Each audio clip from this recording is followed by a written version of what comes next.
Karena tanpa itu, maka seseorang akan jatuh justru kepada dosa-dosa karena dia mendapatkan banyak kenikmatan hidup. Kalau Allah Subhanahu wa taala tidak menjaga dia saat dia diberi nikmat, maka nikmat itu justru menjadi jalan bagi dia untuk terjerumus kepada banyak dosa. Justru nikmat itulah yang menjadi penghalang bagi dia untuk mengingat Allah. Karena dia sibuk menikmati hidupnya, akhirnya dia terhalang dari mengingat Allah tepat waktu.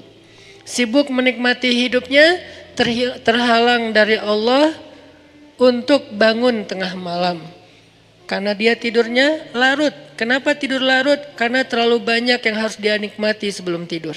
Bismillahirrahmanirrahim. Assalamualaikum warahmatullahi wabarakatuh.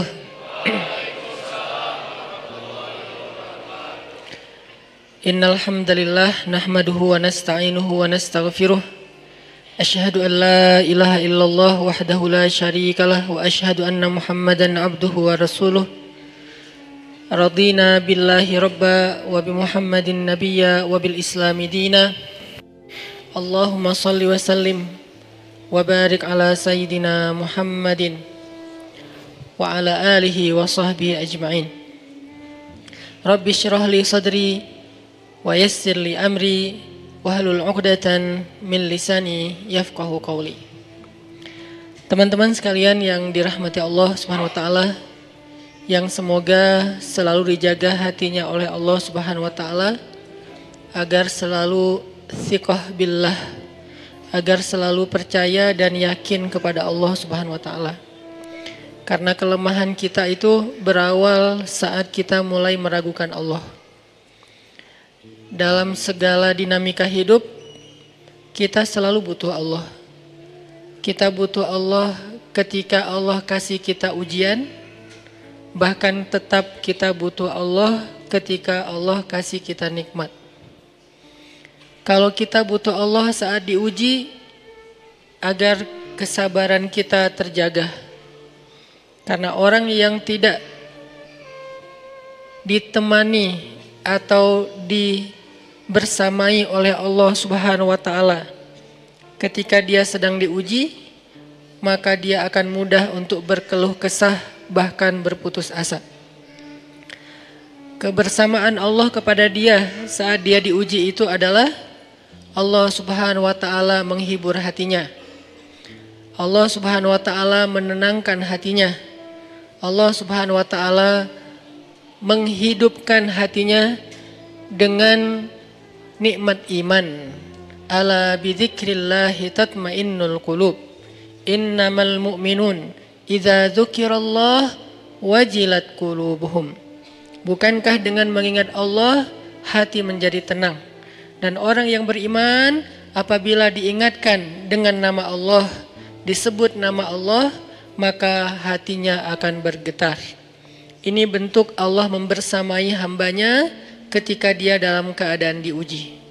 Allah menghiburnya dengan kalimat, alam yajidka yatiman fa'awa, wa wajadaka dhallan fahada, wa wajadaka ailan fa'aghna. Allah menghiburnya dengan kalimat, inna a'tainakal kautsar. Allah menghiburnya dengan kalimat, kalla saya'lamun, summa kalla saya'lamun. Allah menghiburnya dengan kalimat, la tahzan, innallaha ma'ana. Ini adalah ketika Allah membersamai seorang hamba saat dia dalam keadaan diuji. Allah membersamai hamba juga ketika dia dalam keadaan diberi nikmat.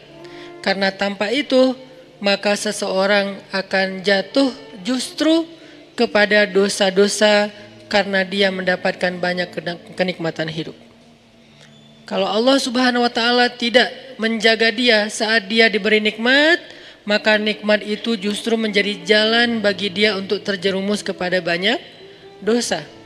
Justru nikmat itulah yang menjadi penghalang bagi dia untuk mengingat Allah. Karena dia sibuk menikmati hidupnya, akhirnya dia terhalang dari mengingat Allah tepat waktu. Sibuk menikmati hidupnya, terhalang dari Allah untuk bangun tengah malam. Karena dia tidurnya larut. Kenapa tidur larut? Karena terlalu banyak yang harus dia nikmati sebelum tidur. Dia bisa makan-makan, dia bisa jalan-jalan, dia bisa ngopi, dia bisa ketemu teman, dia bisa belanja. Bahkan dia nunggu midnight sale untuk bisa menghabiskan nikmat yang Allah kasih kepada dia. Sehingga akhirnya tidurnya terlalu larut, lalu dia tidak bisa bangun untuk menghadap Allah, curhat kepada Allah. Hal yang selama ini dia lakukan justru ketika dia diuji oleh Allah. Ketika diuji oleh Allah mudah bagi dia bangkit tengah malam, curhat, sujud panjang, menangis dalam doa. Ketika Allah kasih nikmat, curhatnya hilang, malamnya lelap, sampai bahkan subuhnya juga kelewat. Ini kalau Allah nggak membersamai seorang hamba ketika dia diberi nikmat. Sehingga orang yang seperti ini, kalau dalam keadaan seperti ini terus menerus dalam jangka waktu yang lama, nanti dia akan terjebak di dalam istidraj. Setelah sekian lama, tapi nggak boleh kita baru ngelihat orang dapat nikmat, wah istidraj itu, nggak boleh. Ini namanya rillan, dengki sama orang lain. Nggak mau ngelihat orang dapat nikmat itu nggak rela gitu, langsung dijudge istidraj, hati-hati. Ngelihat orang dapat nikmat, ain, hati-hati. Ngelihat orang dapat nikmat, ria, sombong, hati-hati gitu kan. Ini gampang menjudge. Istidraj itu setelah sekian lama. Karena Allah nggak langsung mengistidraj hambanya hanya ketika sekali dia terjatuh. Hanya ketika sekali dia tergelincir. Hanya ketika sekali dia tersandung. Langsung Allah istidraj. Allah tidak seperti kita yang mudah sekali untuk patah hati. Allah itu dikhianati oleh hambanya berkali-kali nggak patah hati. Sabar nunggu kita taubat. Berbaik sangka bahkan kepada kita walaupun Allah Maha tahu tentang nasib kita. Berharap, berbaik sangka di sini artinya Allah berharap kita suatu saat sadar, suatu saat kembali, suatu saat pulang lagi kepada Allah, suatu saat minta ampun kepada Allah. Nggak langsung begitu kita bikin dosa, sementara nikmat kita banyak, langsung Allah, wah kamu udah saya istidraj. Biarin aja kayak gitu. Unfollow. Allah mengunfollow hambanya, ya tapi butuh waktu yang lama. Setelah postingannya sekian kali itu jelek terus. Bahkan kalau dia scroll dari bawah tuh postingannya jelek semua. Maka di unfollow. Siapa orang yang di unfollow oleh Allah? Bara'atum minallah. Itu bahasa Al-Qur'annya. Allah berlepas tangan. Apa bahasa sosial media? Allah berlepas tangan, udah gak mau lagi membersamai dia. Udah gak mau lagi perhatian sama dia. Udah memutuskan dia, ini diputusin sama Allah. Ini seburuk-buruk musibah. Tapi kan gak ujuk-ujuk ya. Baru sekali kesandung, udah males unfollow aja. Itu mah kita. Kalau Allah gak kayak gitu. Kalau Allah walaupun kita udah tersandung. Berapa tahun kita tersandung? Bukan tersandung lagi, pergi meninggalkan Allah. Bertahun-tahun kan? Kita nggak sholat berapa tahun? Kita nggak puasa berapa Ramadan? Kita nggak zakat berapa kali dikasih rezeki? Berapa kali masuk nisab dan haul? Kita mengabaikan azan berapa kali dengar dalam sehari? Apakah langsung Allah istidraj? Enggak. Tapi kalau kita terus-terusan kayak gini, satu saat Allah biarkan kita istidraj. Sanastadrijuhum min haitsu la ya'lamun. Akan kami istidraj mereka dari jalan yang mereka enggak pernah duga. Maksudnya mereka pikir hidup mereka baik-baik saja. Mereka pikir mereka tidak akan celaka lagi. Mereka pikir mereka tidak akan bisa binasa lagi. Itu disebut di dalam surat Al-Mulk, disebut di dalam surat Al-Kahfi, cerita tentang orang-orang yang kufur sekian lama sampai dia berkeyakinan saya nggak mungkin rugi, saya nggak mungkin celaka. Dari jalan mana saya akan celaka sementara saya punya segalanya. Dalam kondisi kayak ginilah orang sanastadrijuhum min haitsu la ya'lamun. Akan kami istidraj, akan kami giring mereka dari jalan yang mereka nggak pernah duga kepada apa digiring. Bukan kepada kesesatan. Allah tidak menyesatkan hambanya. Kalimat Allah menyesatkan di sini artinya Allah membiarkan sesat. Kalau kita menerjemahkannya Allah memberi petunjuk dan menyesatkan, kok Allah jahat banget ya? pilih-pilih hambanya, yang ini dikasih petunjuk, yang ini dibiarkan disesatkan. Enggak. Arti Allah menyesatkan bukan Allah memberi dia kesesatan. Allah tidak menyesatkan hambanya. Allah Maha Rahim, Maha Rahman. Terus arti menyesatkan di sini adalah orang yang memilih jalan kesesatan, Allah biarkan. Padahal dia sudah diberi petunjuk lewat banyak para nabi, para penasehat, para ya bolehlah disebut motivator atau apapun gitu kan. Tapi dia nggak mau dapat nasihat. Akhirnya Allah biarkanlah tersesat. Kan udah dikasih kesempatan. Ini artinya sanastadrijuhum min haitsu la ya'lamun. Artinya orang itu akan Allah giring kepada kerugian. Kalau bahasa surat Al-Baqarah, ulaikal ladzina ishtarawud dhalalata bil huda fama rabihat tijaratuhum tijarah mereka, dagangnya mereka, hitung-hitungannya mereka, transaksinya mereka itu fama rabihat, enggak ada rabahnya, tidak ada untungnya. Jadi mudah-mudahan Allah jaga hati kita, baik ketika kita diuji, bahkan ketika kita diberi nikmat, supaya dalam dua keadaan ini kita tetap menjadi mukmin yang ajaban, yang ideal, yang baik, yang insya Allah Allah suka sama kita. Kalau diuji sabara fakana khairallah, kalau diberi nikmat syakara fakana khairallah. Kalau dia diuji dia bersabar, dan itu kebaikan untuk dia. Ternyata diuji ujung-ujungnya baik. Lewat apa ujian menjadi kebaikan?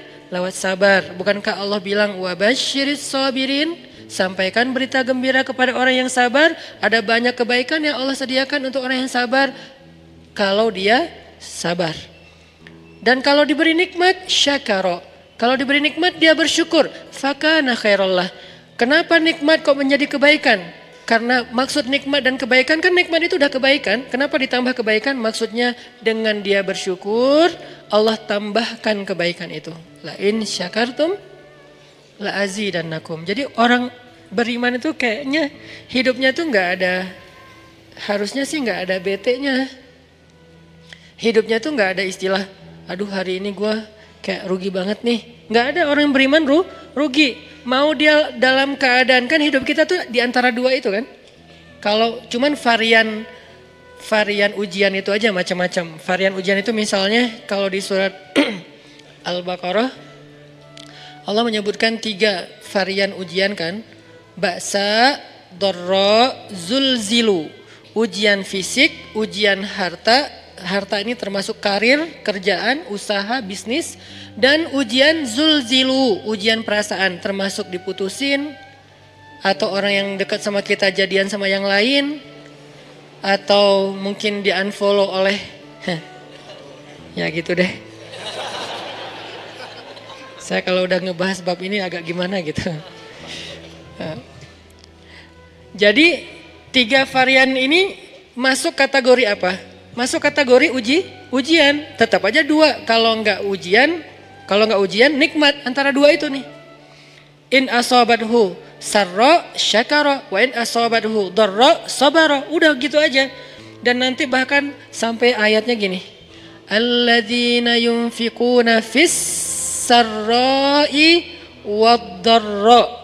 Orang yang tetap beramal soleh lewat hartanya dalam keadaan dia berkelebihan atau dalam keadaan dia kekurangan. Itu mukmin, keren banget gitu. Dia tuh nggak pernah kehilangan kesempatan berbuat baik. Baik berbuat baik. Gimana nih?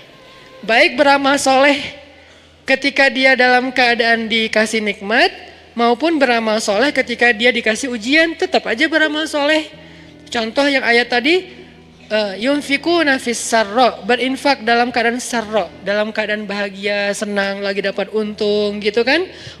Ataupun yunfikuna fit darra, tetap berinfak walaupun dia dalam keadaan darra, dalam keadaan susah. Dalam keadaan dor itu kan bahaya. Ini kalau saya infak nih bahaya nih buat saya nih. Kalau saya kasih nih saya kayak nggak ada tabungan buat mahar nih. Kalau saya kasih ke dia, terus saya gimana? Gitu kan? Ini dor banget nih, bahaya banget nih. Tapi dia tetap berinfak. Siapa yang mencontohkan hal seperti itu? Selain pastinya Rasulullah udah gak diragukan lagi. Yang jadi kayak simbol berinfak walaupun dia butuh.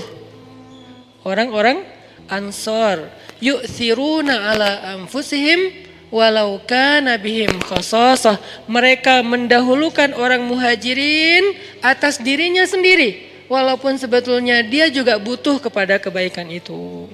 Tapi dikasih buat muhajirin. Ini namanya yunfikuna fid darra, bukan fis sarra. Berinfak dalam keadaan susah. Insyaallah nanti kita lanjutkan renungan-renungan menambah iman ini setelah kita sholat isya. Barakallahu fikum. Bismillahirrahmanirrahim. Teman-teman yang dirahmati Allah Subhanahu wa taala, tadi kita membahas tentang harapan agar Allah Subhanahu wa taala selalu menjaga hati kita agar setiap saat kita bisa thiqah billah, bisa percaya dan yakin kepada Allah. Karena Allah satu-satunya pegangan kita. Kalau kita nggak berpegang kepada Allah, jangankan saat dikasih ujian, dikasih nikmat aja bisa oleng gitu kan. Apalagi dikasih ujian. Dikasih nikmat aja bentuk olengnya apa? Masih ngeluh. Udah dikasih nikmat, masih ngeluh. Apalagi dikasih ujian lebih. Bukan ngeluh lagi, keluh kesah jadinya. Dan akhirnya berputus asa. Orang yang Allah jaga hatinya dalam keadaan senang dan susah, salah satu contohnya adalah orang yang yunfiquna fis sarra'i wad dharra. Orang yang bisa tetap beramal soleh, tetap berinfak, bisa tetap bantu orang, bahkan ketika dia dalam keadaan dharra, dalam keadaan susah. Yang kadang-kadang ngebantu orang itu beresiko buat dia sendiri. Dia sendiri lagi butuh bantuan, tapi dia juga malah bantu orang lain. Selama yang dia lakuin ini tidak menzalimi hak orang-orang yang menjadi tanggungannya. Ini penting catatannya di sini nih. Jangan sampai kita menjadikan narasi ini sebagai dalil bantu orang walaupun kita dalam keadaan butuh. Kalau kita sendiri sih nggak masalah. Tapi kalau yang butuh ini adalah keluarga, maka kita harus bermusyawarah dengan keluarga kita. Mereka punya hak untuk menentukan ya atau tidak. Kalaupun tidak, kita nggak boleh menjudge mereka tidak solehah. Misalnya seorang suami lagi punya hutang. Hutang itu kan tanggungan bersama kan? Karena nanti kalau datang debt collector, kalau ada tagihan yang akan menanggung gelisah, takut, terancam, nggak nyaman itu bukan cuman suami, tapi juga istri ngerasain nggak nyamannya didatengin orang yang tuh nagih hutang tuh nggak nyaman. Sehingga kalau nanti ada yang harus dijual dari aset kita kan itu bagian dari hak istri juga. Kalau perabotan rumah ada yang harus dijual kan itu jangan-jangan itu alat senamnya istri misalnya kan ya. Jadi dia tetap menanggung konsekuensi dari resiko berhutang gitu kan. Sehingga kalau misalnya kita lagi punya hutang, terus kita mau bantu orang yang juga punya hutang, cuman dia kayak darurat banget. Kalau yang diambil itu dari bagian kita, gak apa-apa. Kita yang nanggung konsekuensinya. Tapi kalau yang diambil itu adalah bagian keluarga, gak boleh sembarangan. Mah, kan kata Ustadz juga, yunfikuna fid dharra, berinfak dalam keadaan susah. Orang-orang Ansar yu'thiruna ala anfusihim walau kana bihim khasasah. Kita ngeluarin dalil itu fasih, tapi ternyata salah tempat. Dalilnya nggak diragukan kesahihannya, ayatnya jelas. Apa yang ada yang di surat Al-Baqarah, ada yang surat apa itu yang yu'thiruna ala anfusihim. Jadi artinya nggak salah dengan dalil, tapi kurang bijaksana. Kurang apa bijaksana teh? Kurang hikmah.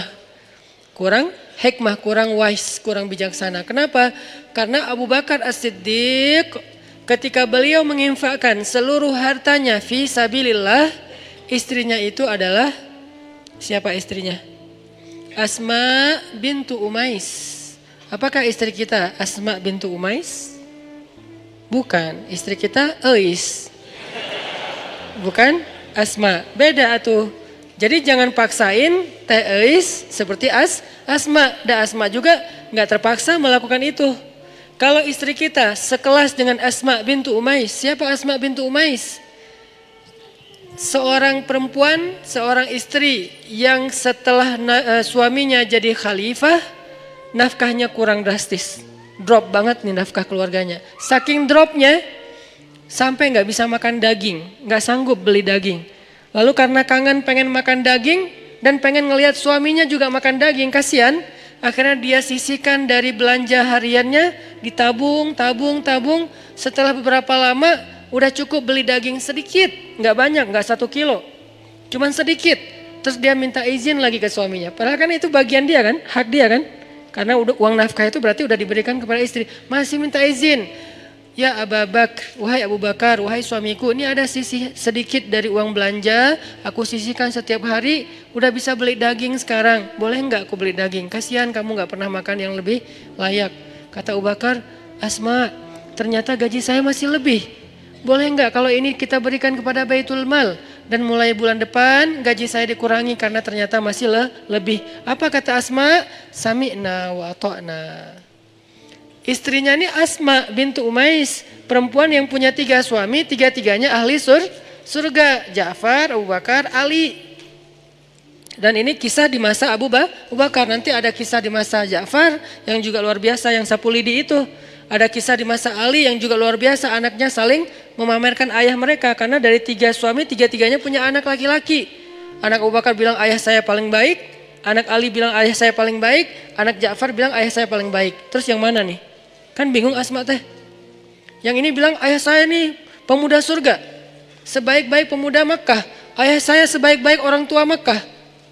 Masing-masing membanggakan ayahnya. Masing-masing punya cerita-cerita kehebatan Asma bintu Umais. Artinya nggak bisa juga sembarangan kita mengambil hak keluarga kita lalu kita dengan alasan berinfak dalam keadaan dharra. Nggak boleh, karena itu tidak bijak. Sehingga ketika ada sahabat yang ingin menghabiskan hartanya untuk infak, minta izin ke Nabi, Nabi nanya, kamu punya keluarga? Punya anak? Punya. Ya udah, beri bagian mereka. Kalau gitu setengah ya Rasulullah? Enggak, masih kebanyakan. Kalau gitu sepertiga ya Rasulullah? Itu pun masih kebanyakan, tapi cukuplah. Sepertiga aja masih kebanyakan, tapi cukup. Lalu bagaimana dengan Abu Bakar? Abu Bakar lihat dulu, makanya kita nggak bisa memahami satu dalil tanpa mendalami konteksnya. Jangan sampai kita menggunakan cerita Abu Bakar untuk membolehkan diri kita melakukan apapun yang kita suka. Mah, papa nih pengen jadi Abu Bakar. Tugas kita didik dulu istri kita biar jadi Asma. Baru nanti kita bisa jadi Abu Bakar. Abu Bakar itu keberhasilannya bukan hanya berinfak dengan seluruh hartanya. Keberhasilan Abu Bakar juga di situ, adegan itu adalah dia berhasil mendidik Asma menjadi seorang istri yang mampu berlapang dada ketika suaminya berinfak dengan seluruh hartanya dan nggak punya apa-apa lagi yang tersisa. Tapi kalau nggak jadi seperti Asma pun jangan langsung dijudge, mamah nih jauh banget dari Asma. Ya Allah, gimana ini? Galau jangan, karena lahum darajatun inda rabbihim faddalna ba'dahum ala ba'd. Kami berikan kelebihan sebagian orang atas sebagian yang lain. Dan istri Nabi juga beda-beda kelebihannya. Para anbiya beda-beda kelebihannya. Ada para nabi yang kelebihannya lebih kepada suara. Nabi siapa? Daud. Sampai Allah Subhanahu wa taala menundukkan semesta untuk ikut berzikir bersama Daud. Yang saya menyebutnya dengan istilah konser kolosal. Tapi konsernya bukan nyanyi lagu syair, lebih kepada zikir, perform. Nabi Daud perform, tapi crowdnya itu bukan manusia. Crowdnya itu semesta, sampai angin, awan, air, semuanya crowd untuk ikut bareng dengan Nabi Daud alaihissalam. Karena memang kelebihan Nabi Daud itu suara. Dan beliau punya 70 macam suara. Dan setiap kali beliau bersuara, yang kedua lebih baik dari yang pertama. Yang ketiga lebih baik dari yang kedua. Terus semakin baik, semakin baik, semakin baik. Sehingga orang yang diberikan oleh Allah nikmat suara yang bagus, doa Nabi apa? Laqad utita mizmaran min mazamiri ali Daud. Bersyukurlah engkau diberikan oleh Allah seruling dari keluarga Daud. Hanya 1 dari 70 seruling ya. Cuman diberikan 1 seruling aja udah kita mendengar suaranya Mahir apa tuh? Bukan Mahir Zain. Saya lupa nama korinya. Oke lah Mahir Zain. Oke, anak muda Mahir Zain. Kalau ininya ada kori bagus juga suaranya. Nanti ada juga yang di Mahir Muakili ya. Mahir Muakili. Itu baru satu mizmar ya. Satu seruling. Kita dengar Rashid Al-Afasi nama panjangnya apa? Masyari Rashid Al-Afasi. Kita dengar Masyari Rashid Al-Afasi dengan azannya yang keren banget kan? Belum lagi nanti azan Al-Aqsa. Kalau dengar suara azan Al-Aqsa itu jadi azan yang menyayat hati. Kenapa? Azannya itu kayak curhat. Aqsa kok gini-gini amat ya. Kesannya kayak gitu tuh. Dari azannya tuh saya kayak membaca, kasihan ya Masjid Al-Aqsa, kok kita gini-gini amat ya. Nah itu dari suara serak-seraknya azan Al-Aqsa. Nanti belum lagi suara bacaan Ad-Dagriri, azannya Syekh Ad-Dagriri, kalau nggak salah Hamdi Ad-Dagriri di Mekah, kayaknya ini lagi naik daun juga sekarang selain Mahir Muakili. Ini semuanya mizmaran, satu seruling. Belum 70 seruling, gimana 70-nya? Jadi memang Allah kasih fadl, Allah kasih keutamaan. Nanti Nabi Sulaiman, anaknya Nabi Daud beda lagi keutamaannya. Kalau Nabi Daud keutamaannya di suara, Nabi Daud keutamaannya di tenaga fisiknya sampai Allah lunakkan besi di tangan Nabi Daud. Kalau Nabi Sulaiman, Allah lunakkan Allah tundukkan bukan besi, bukan semesta, tapi jin.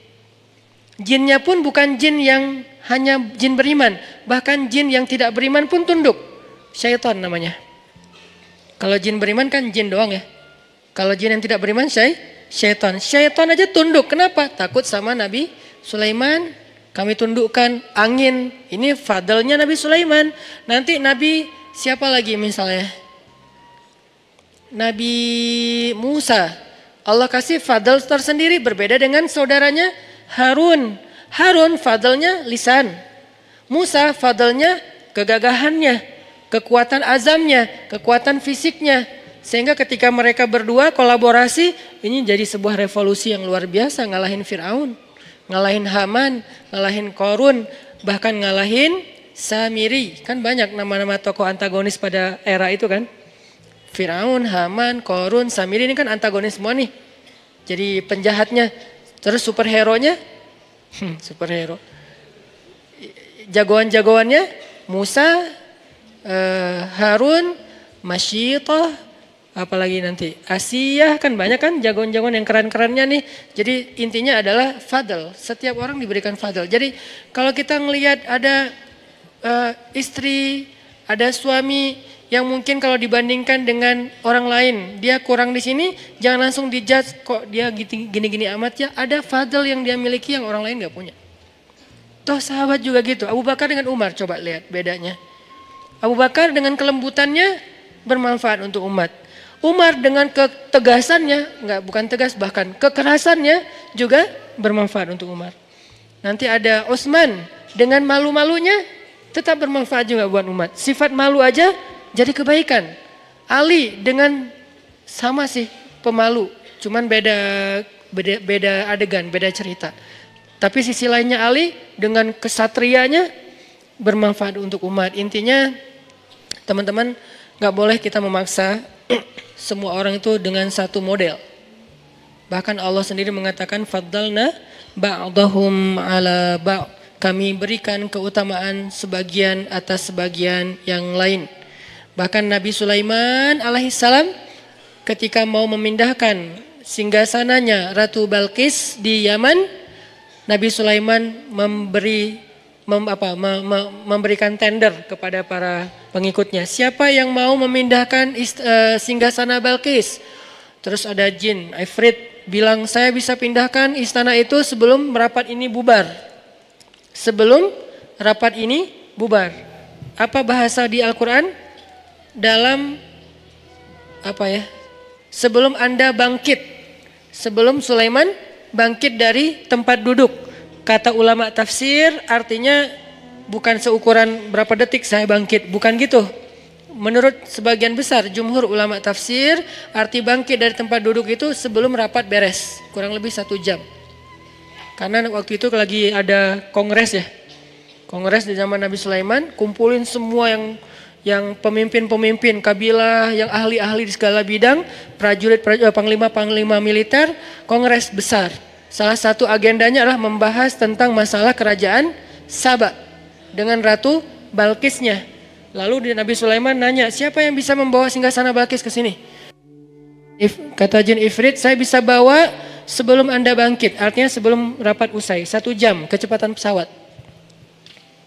Begitu beres rapat, udah ada singgasana di depan. Nabi Sulaiman bilang, ini kelamaan, ada yang bisa lebih cepat? Lalu berdirilah seorang hamba yang solih. Disebutkan gak namanya di ayat itu? Gak disebutkan. Kenapa? Bukan itu intinya. Yang Allah mau sampaikan kepada kita, banyak orang yang Allah berikan kelebihan tapi gak terkenal. Banyak orang yang Allah berikan kelebihan tapi dia mungkin nggak dalam segala hal, dalam satu hal aja. Cuman bagian itu doang dia lebih, bagian yang lain Nabi Sulaiman lebih. Sehingga dia mengatakan saya bisa membawa istana Balkis dalam 1 kedip mata. Kedip mata itu bukan udah ada, bukan. Menurut tafsir, makanya kita tetap harus baca tafsir. Menurut tafsir ulama, 1 kedip mata itu durasi jarak antara orang yang datang di ujung jalan. Kan belum ketahuan tuh siapa yang datang. Mantan kita atau mantan teman kita. Terus siapa sih? Kayak asa kenal gitu kan ya. Nah kira-kira dari ujung, atau gak usah ujung jalan deh. Dari pintu masjid, di bawah tangga masjid.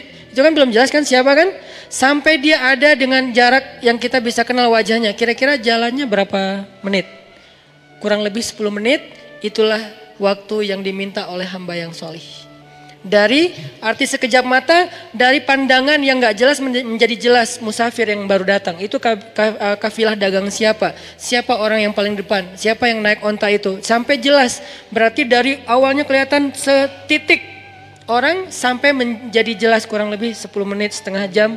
Itulah waktu yang dia butuhkan. Lebih cepat daripada yang pertama. Maka Nabi Sulaiman pun memberikan kesempatan orang itu, dia berdoa saja kepada Allah. Bukan dia sakti mandraguna terus dia terbang bawain singgasana Balkis. Apaan nih? Kenapa nih? Enggak gitu sih. Itu mah dongeng ya. Dia hanya minta ya Allah. Kenapa? Nih orang, nih pelajaran lain ya. Dia itu dikasih kesempatan oleh Allah Subhanahu wa taala. 1 kesempatan berdoa. Dia itu dikasih 1 kesempatan berdoa dan pasti Allah kabulkan. Dan kesempatan itu enggak pernah dia pakai kecuali saat itu. Ini sebagian ulama tafsir bilang kayak gini. Dia tuh dikasih kesempatan sal tu'toh. Kamu minta satu hal nanti akan aku kasih. Dia tunggu. Dia nggak langsung, oh boleh ya Allah. Ya udah ya Allah saya pengen nikah. Enggak. Dia tahan diri. Dia ikhtiar aja. Yang itu dia nggak pakai. Jadi kartu doa yang paling diijabah itu nggak dipakai buat kebutuhan pribadi dia. Untuk nikah kah, untuk dagang kah, untuk lulus kuliah kah, untuk apalah segala macam. Enggak. Dia tunggu sampai yang paling penting baru dia pakai. Kapan paling penting? Ketika seorang pemimpin membutuhkan support dari dia. Siapa yang bisa support saya dalam dakwah? Siapa yang bisa support saya untuk ekspansi kekuasaan yang adil, yaitu kekuasaan agama Allah? Baru dia pakai ya Nabi ya Allah saya. Lalu dia angkat tangannya, dia bilang ya Allah, tolonglah Sulaiman. Bawalah singgasana Balkis ke hadapannya sehingga engkau akan tunjukkan kekuasaanmu supaya Balkis beriman. Langsung Allah bawa. Jadi dia pakai satu-satunya kesempatan dia berdoa, bukan ngedoain orang yang udah mutusin dia tanpa alasan. Ya Allah dia jahat banget sih. Ini walaupun sebetulnya doa kita kan banyaknya kesempatannya. Ini artinya kalau sekali-kalinya kita dikasih kesempatan berdoa yang lain gak diijabah kecuali sekali. Maka sebaik-baik orang yang menggunakan doa itu adalah untuk mendoakan kepemimpinan atau diberikan seorang pemimpin yang solih, pemimpin yang adil, pemimpin yang bisa menjadi khalifatullahi fil ard, menjadi wakil Allah di muka bumi. Arti wakil Allah itu menyebarkan agama Allah yang adil di muka bumi. Rahmatan lil alamin. Maaf ya agak kemana-mana nih. Sebetulnya yang mau dibahas bukan ini sih. Ini mah prolognya jadi kelamaan. Nggak apa-apa lah. Mudah-mudahan jadi motivasi ya buat kita untuk tadi intinya balik lagi ke awal. Semoga Allah menjaga hati kita dalam thiqah. Dan malam ini baru mau bahas. Dan malam ini kita akan sesuai dengan feedster yang udah disebar oleh teman-teman Shift Media. Saya akan coba sharing sedikit dari, saya yakin di sini bukan saya doang yang pernah ke Jepang. Saya mah juga baru beberapa kali doang. Pasti ada teman-teman yang mungkin udah bolak-balik ke Jepang. Agak-agak bete dikit, ke Jepang gitu. Ada yang kayak gitu mungkin ya. Ada yang pengen belanja bawang ke Jepang. Ada yang kangen udang ke Jepang. Pengen makan udang ke Jepang aja. Padahal udang banyak di sini bertebaran. Tapi pengen yang asli, yang dari Jepang misalnya. Ada yang setiap winter ke Jepang. Ada yang mungkin pernah tinggal di Jepang. Ada yang bahkan sekarang lagi tinggal di Jepang live streaming. Jadi saya bukan bermaksud lebih sok tahu daripada teman-teman. Hanya angle saya kemarin seminggu ke Jepang itu mudah-mudahan semakin menegaskan sebuah pesan yang selama ini udah kita saksikan sendiri, kita dengar dari teman, atau bahkan teman-teman yang di Jepang mungkin ngalamin langsung. Tentang moral, akhlak. Kalau di Feedster teman-teman lihat seorang muslim Jepang yang ketika kita nyerahin satu hadiah kantong yang sekarang jadi program Shift itu untuk mengganti kantong plastik kalau kita belanja, terus kita sediain kantong yang kalau itu jadi kayak gantungan kunci, ditaruh di tas, ditaruh di motor. Jadi kalau kita belanja itu bisa pakai itu, nggak usah banyak pakai plastik supaya mengurangi sampah plastik. Ini hanya ikhtiar kecil lah dan nggak ada apa-apanya dibandingkan yang udah dilakukan banyak komunitas yang lain. Tapi kita ingin terlibat kecil-kecilan. Kita kasih ke dia, sebetulnya sederhana sih kantong itu, harganya murah, desainnya biasa sebetulnya, cuman buat kita sih bagian dari kepedulian gitu ya. Kita serahin nih, kita serahin sama dia, coba lihat gimana ekspresinya. Kayak gak pernah ngelihat kantong gituan ya. Padahal kan di Jepang udah banyak yang gitu, malah saya juga beli di Jepang untuk jadi kayak sampel, kita bikin gini yuk. Jadi kita di Jepang malah belajar tentang bikin kantong yang lebih bagus, yang lebih murah dan lebih kayak nyaman aja dipakai gitu dari bahan yang lebih bagus. Dia tuh kayak nggak pernah ngeliat kantong gitu, kayak tinggal di kutub mana gitu. Begitu kita kasih, gitu kan ya. Kenapa dia kayak gitu? Bukan karena dia nggak pernah lihat itu, karena dia menghargai kita. Ini namanya orang yang syukurnya tuh luar biasa. Makanya disebutkan oleh Kang Yusuf yang jadi sahabat kita di Jepang itu, di Jepang kan ada budaya orang berterima kasih. Berterima kasihnya tuh nggak sekali, berkali-kali. Kalau di situ disebutin siang, makasih ya tadi pagi udah dikasih hadiah ini. Besok, makasih ya kemarin. Lusa, makasih ya bulan lalu. Tahun depan, makasih ya tahun yang lalu. Terus aja diingat kebaikan orang. Sebetulnya teman-teman, ini bukan budaya Jepang saja. Salah sebut lagi. Ini bukan budaya Jepang saja. Jauh 1400 tahun yang lalu, ini adalah sebuah habit, sebuah behavior yang udah diajarin Nabi kepada orang yang beriman. Apa kata Nabi? Kalau ada orang yang berbuat baik kepada kalian, maka balaslah kebaikan itu. Kalau kalian tidak mampu membalas kebaikan itu, maka doakanlah dia seolah-olah kalian sudah membayar kebaikannya. Itu satu cara kita menghargai orang lain. Banyak hadis pastinya. Kalau ada orang yang berbuat baik kepada kalian, maka balaslah kebaikan itu. Jadi kalau dia kasih kita hadiah, balikin hadiah ke dia. Makanya bahasanya tahadu. Bukan ihdi, tapi tahadu. Apa arti tahadu? Saling memberi hadiahlah kalian. Jangan cuma nerima hadiah terus. Saling mentraktirlah kalian. Jangan cuma ditraktirin mulu. Apalagi saling share pulsa atau kuotalah kalian. Jangan cuma minta kuota terus. Ini kan terjemahan praktis ya dari tahadu. Karena saya nggak suka menerjemahin teks Al-Quran dan hadis hanya secara teori. Kita harus mampu menerjemahkannya dalam praktek kekitaan. Kekitaan artinya sesuai dengan praktek kehidupan daily-nya kita. Kalau enggak namanya bukan penerjemah.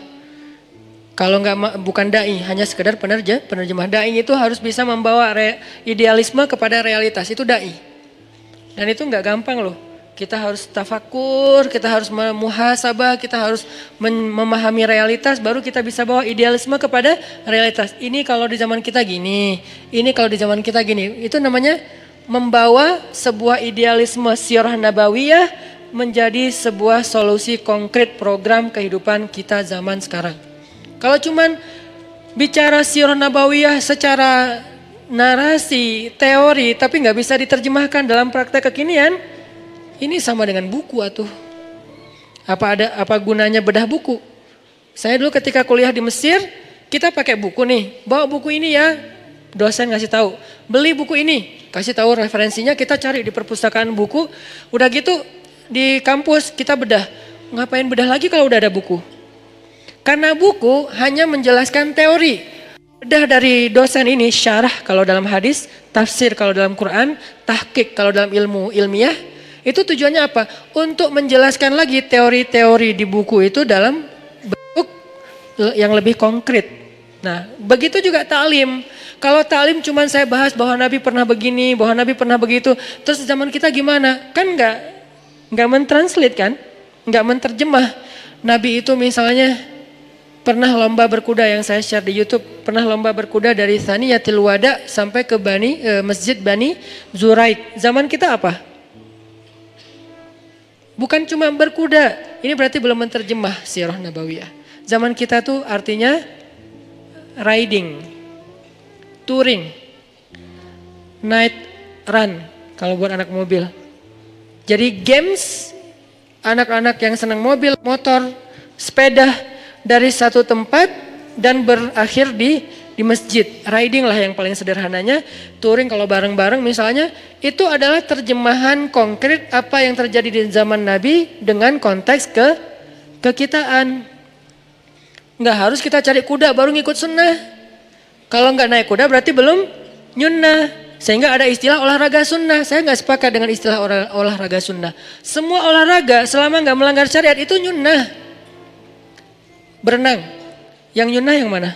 Yang gaya bebas Ustaz? Enggak, semua berenang itu sunnah. Mau dia diving, mau dia free dive, mau dia snorkeling, mau dia surfing, mau dia cliff dive. Kan banyak varian berenang kan?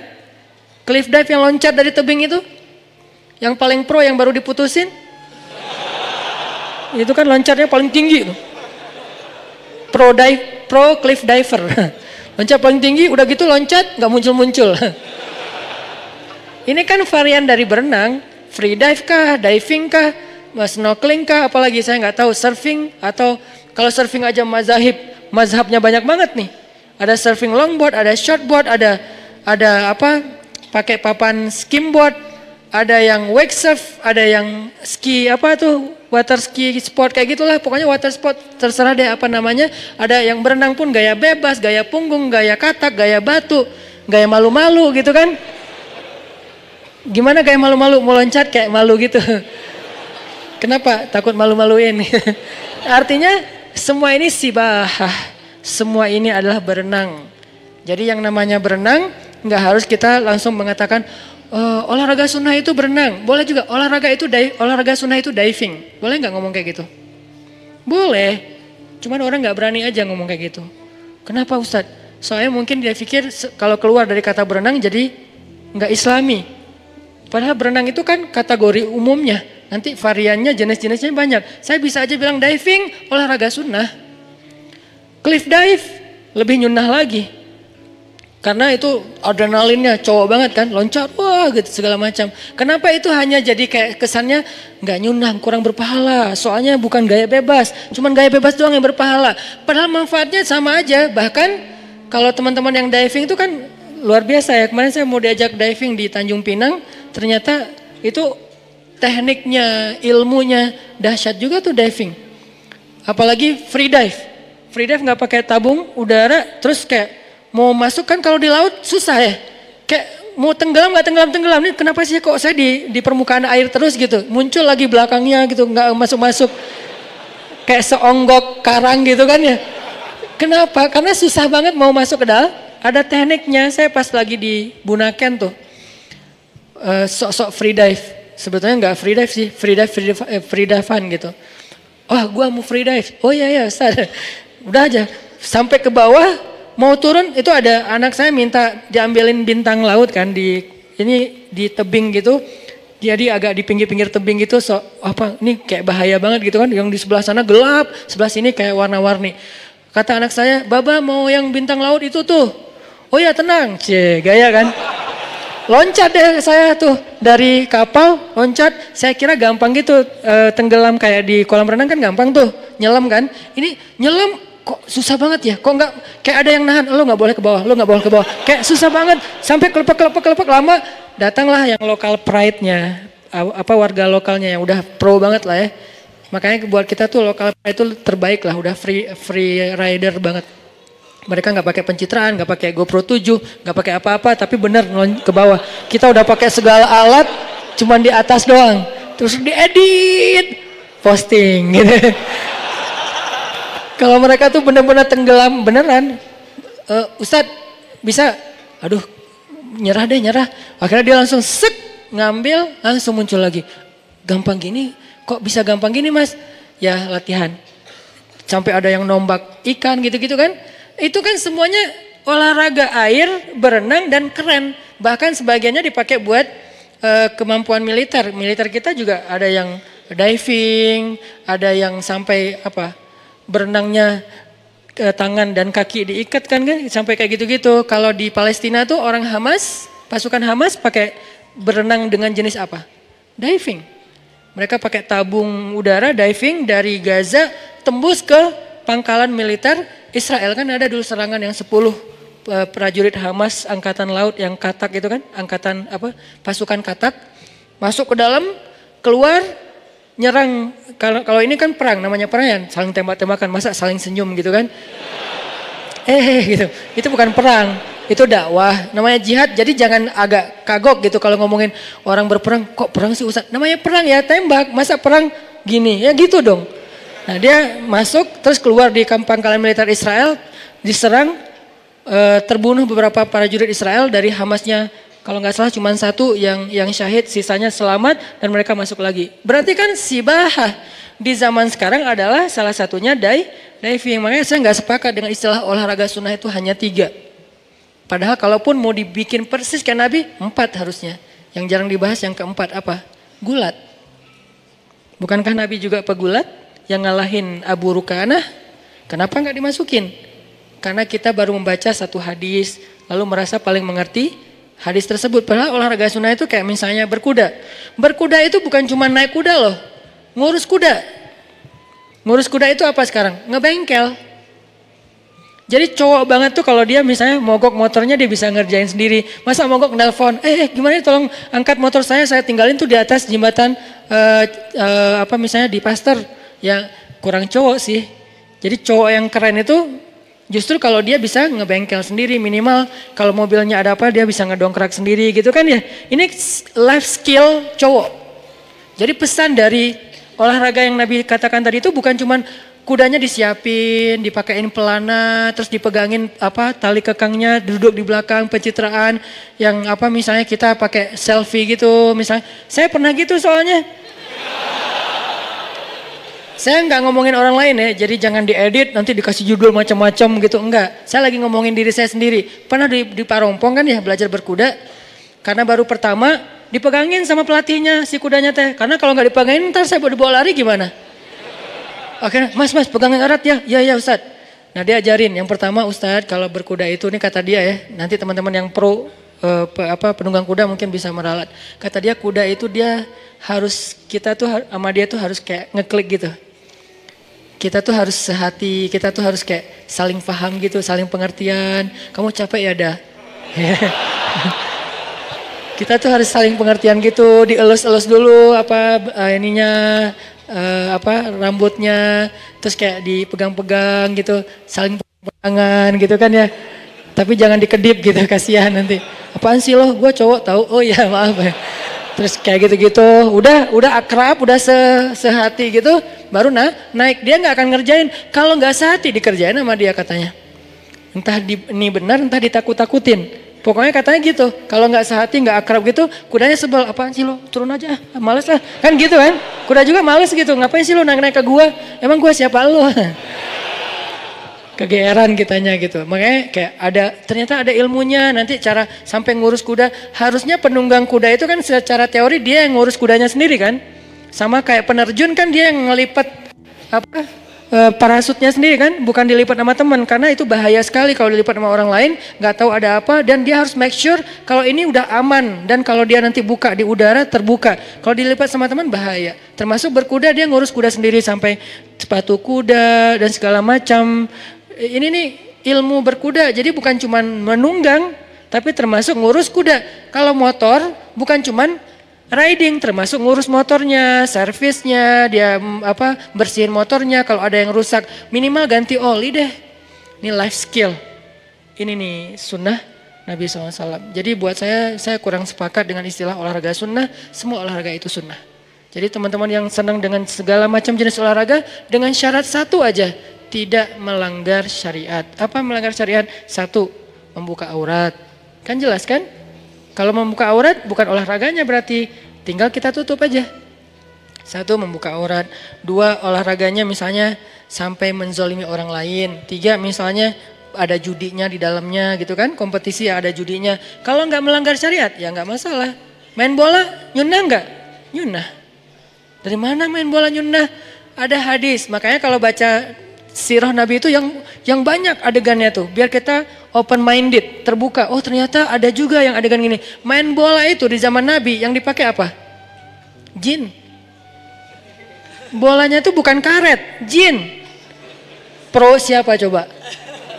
Freestyler, jin.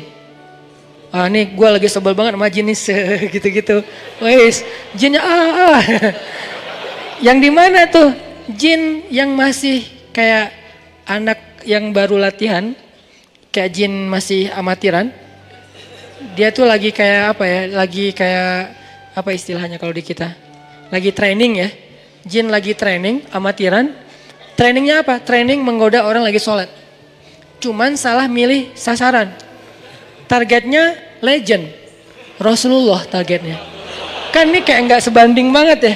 Harusnya ada targetnya orang yang baru masuk Islam kah? Atau siapalah yang masih lemah imannya. Ini targetnya legend. Yang paling keren di antara umat manusia, Rasulullah. Itu ditargetin sama dia. Sementara dia masih training. Gak ngerti cara ngegodain orang. Wah ini lagi ada tahajud nih. Cowok ini gua godain deh. Nabi digodain. Nabi lagi Allahu Akbar baca ayat. Wah dia udah jungkir balik. Udah segala macam. Wah udah heboh gitu. Norak gak jelas gitu kan. Nabi biasa-biasa aja. Loh kok lo biasa aja sih? Lo siapa sih? Gak kenal sama Rasul. Soalnya dia kayak gak ngecek dulu siapa targetnya. Gak buka dulu akun-akunnya apa nih. Siapa sih ini? Jadi dia kayak terlalu sembrono lah. Sampai udah jungkir balik Nabi biasa-biasa aja. Nabi selesai salam. Dipegang sama Nabi. Hah? Kok dia bisa megang gua? Dipegang sama Nabi diuyel-uyel. Uyel-uyel itu apa? Ya digitu-gituin. Jadi bulat kayak bola. Terus diikat ditaruh di tiang masjid. Nih Masjid Nabawi ya. Gak usah dibahas bab itu deh. Dikit aja. Kan Masjid Nabawi itu ada dua area kan. Ada area tertutup kayak gini. Itu dipakai ibadah. Dipakai itikaf, pakai sholat. Ada area terbuka namanya sahan. Atau kalau bahasa arsitek kata Muzammil courtyard. Memang dalam masjid juga. Nah di situ digantung tuh di tiang Masjid Nabawi. Bola api jin. Dia menyala seperti api tapi tidak membakar apa-apa.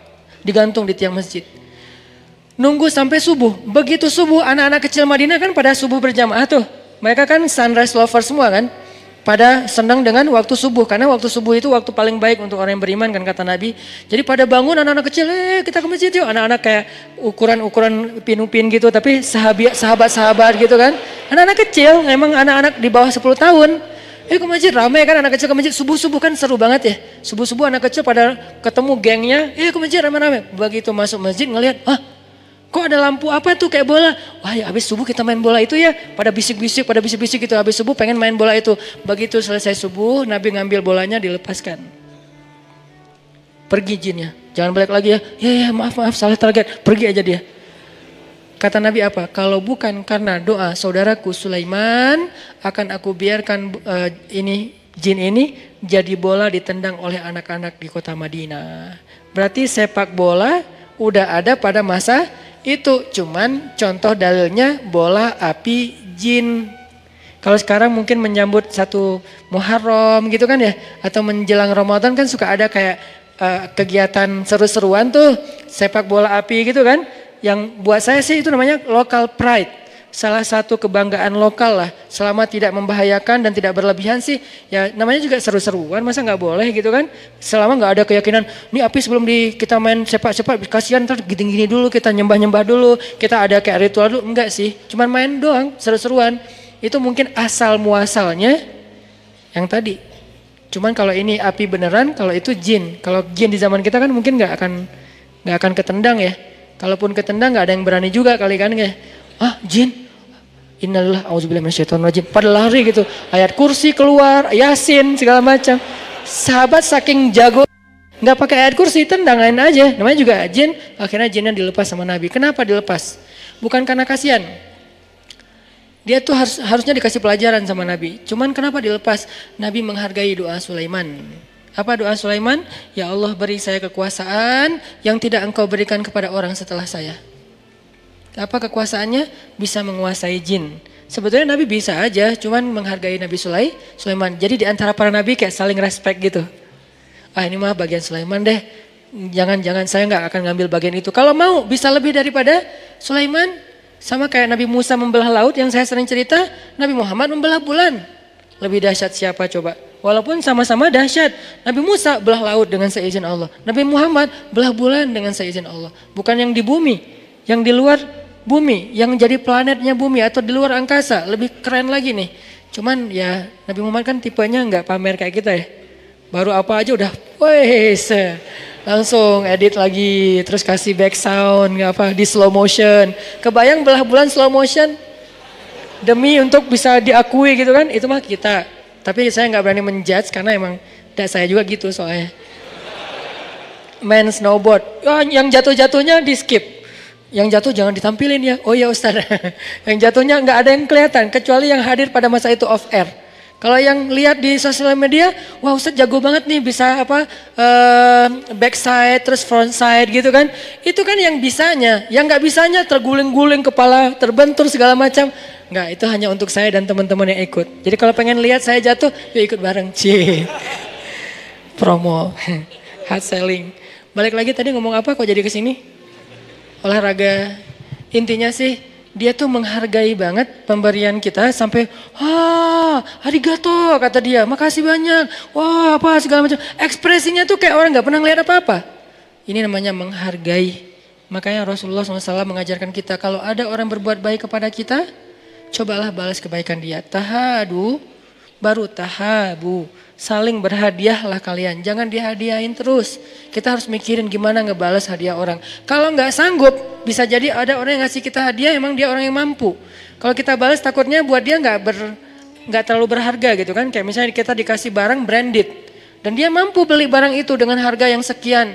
Kita mau balas dengan yang sama, misalnya dia kasih kita misalnya baju branded harganya misalnya 400.000. Kita mau bayar ngasih dia 400.000 asal lebar ya. Kenapa? Orang kos-kosan juga belum bayar.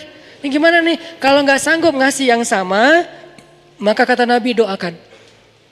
Doakan dia sampai seolah-olah doa kita yang banyak itu sudah membayar kebaikan dia. Nah ini kan sama dengan yang tadi kan. Dia ucapin terima kasih sehari, besok juga, lusa juga, minggu depan, bulan depan, tahun depan. Terus sampai dia bisa merasa tenang, saya udah berterima kasih dengan ucapan yang layak buat dia. Nggak bisa sekali. Bukan, oh ya thanks. Nggak gitu. Makasih ya hatur nuhun, U-nya banyak. Hatur nuhun gitu kan. Kenapa banyak? Ini sunnah juga nih. Dalam cara menulis, mungkin saking sopannya dia, hatur nuhun, titik.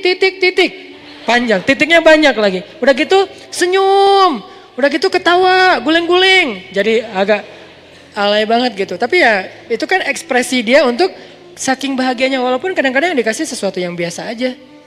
Ini nih, Nabi juga kayak gitu teman-teman. Dikasih apa aja sama orang, beliau tuh orangnya kayak selalu, ini berharga banget buat saya gitu orangnya. Di mana kita dibandingkan Rasulullah SAW? Apakah sunnah ini hanya tersisa di sana? di negeri-negeri orang yang belum beriman. Kenapa mereka bisa mempraktekkan sunnah Nabi lebih baik daripada orang yang beriman? Bahkan orang yang sudah belajar sunnah, sudah belajar hadis Nabi. Kenapa kita mengambil teks dari kata-kata Nabi, tapi tidak meniru perilaku Nabi SAW? Bukankah sunnah Nabi itu ada sirah, ada surah, ada sarirah? Ada sirah perbuatan Nabi, ada surah penampilan Nabi, tapi juga ada sarirah perasaan Nabi. Nabi rasa malu, Nabi rasa sungkan, Nabi rasa nggak enakan, Nabi rasa kasihan, Nabi rasa takut. Semua itu sunnah. Jadi kalau kita nggak ada rasa malu seperti rasa malunya Nabi, kita nggak ikut sunnah sarirah. Kalau kita orangnya nggak jaga perasaan orang lain, padahal Nabi sangat menjaga perasaan orang lain, berarti kita nggak ikut sunnah sarirah. Jadi sunnah Nabi itu bukan hanya surah, bukan hanya penampilan, banyak banget sunnah Nabi. Tapi kalau kita belum mampu mengikuti semua pun, maka kita belajar untuk menyempurnakan semampu kita. Saddidu wa qaribu, kata Nabi. Saddidu wa qaribu, apa artinya? Berusahalah untuk semirip mungkin.